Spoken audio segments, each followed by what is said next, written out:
I should finish this piece hours ago. All I needed was to polish a well-drawn draft. So easy. What could possibly go wrong? How come the one-layer shadow sketch still looks better than the finished render? This is cel shading, a way of simplifying light and shadow that became popular for its speed and clarity. And of course, thanks to anime and games like Zelda and Genshin. A lot of people call it too basic, a style for the lazy. But what if I told you it's actually an essential skill for light and color, one you need to master before you can draw like Magoon or us? In this video, I'll be breaking down 3 levels of cel shading, showing you hidden tricks to make it unique, and explaining how a simple shadow can flip a boring sketch into a professional illustration. A sharp shadow can make your art look way better than a full render. But why does it work? Without control, and honestly, it's pretty hard to control. The forms just fall apart and the whole piece looks kind of messy. We've all seen this happen, but those sharp edges between light and shadows in cel shading keep the rhythm and make the shapes readable even from a distance. So why did cel shading become the base for so many top artists? Let's check what it adds even to the simplest drawing. Here is a piece from Taro. Something feels missing? Shadows? Okay, so this isn't cel shading. Alright.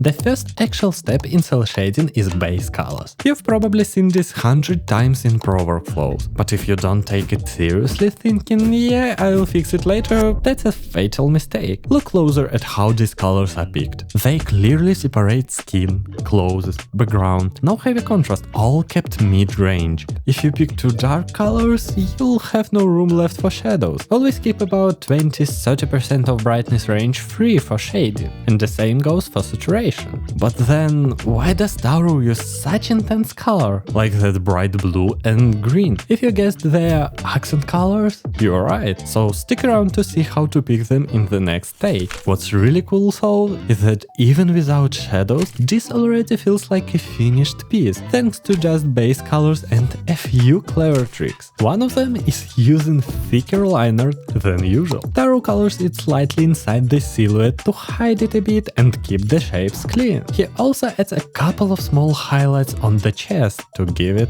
some volume. But the real trick is the hair gradient. Instead of using a flat color, he added second color to guide your eye. What's cool is these colors have the same value, so they add only variety. So, what changes when you finally add the shadows? Most people think the more soft shadows with different colors you add, the better render you get. But take a look at Chongzen's illustrations. At first it looks super complex, but look closer. He switches between 2 types of edges, sharp and soft, like in basic rendering. The cool part is it's still just 2 colors, and that balance makes the piece feel richer without losing clarity. And like many top artists, he doesn't stop at basic cel shading. He often adds a shadow extra color, giving the piece more depth and complexity, and that already looks closer to the style of Magoon or Ask. So how to actually draw this kind of light? Well, if your shadows end up looking like this, yeah, it's wrong. That's because the light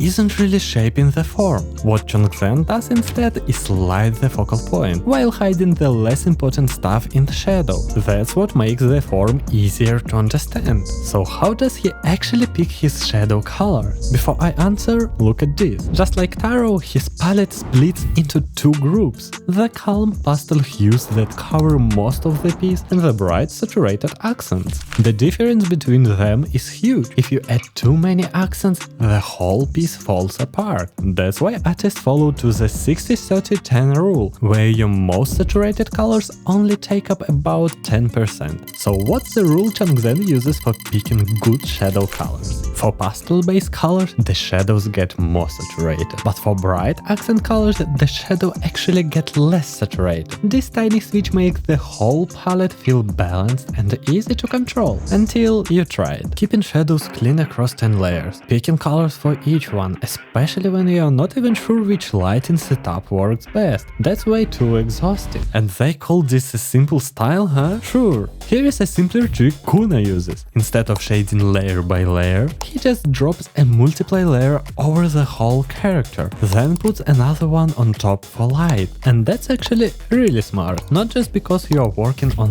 one layer. The real trick is that drawing light is so much easier, way easier than drawing shadow. You should try it. Of course, it gets even easier when you plan your illustration first. That's why I built my universal art planner inside the free Adapt kit. Grab it in the description. So why is cel shading so important before you can draw complex illustrations like Ask or Magoon? Look at Magoon's process. He starts with balanced, harmonious base colors, then adds a single sharp shadow on each area. Where Kuno keeps things simple with multiply tricks, Magoon draws with clean hand-picked colors because he planned it first. This could already look finished. What's incredible is that for Magoon it's only about 20% of the work. He breaks his time down like this. About 15% goes into sketch and liner, another 20% into cel shading, and the other 65% for polishing and details. Without this 20%, it's impossible to complete the whole illustration. He refines the illustration step by step, using textured brushes, sometimes adding a gradient to the shadows.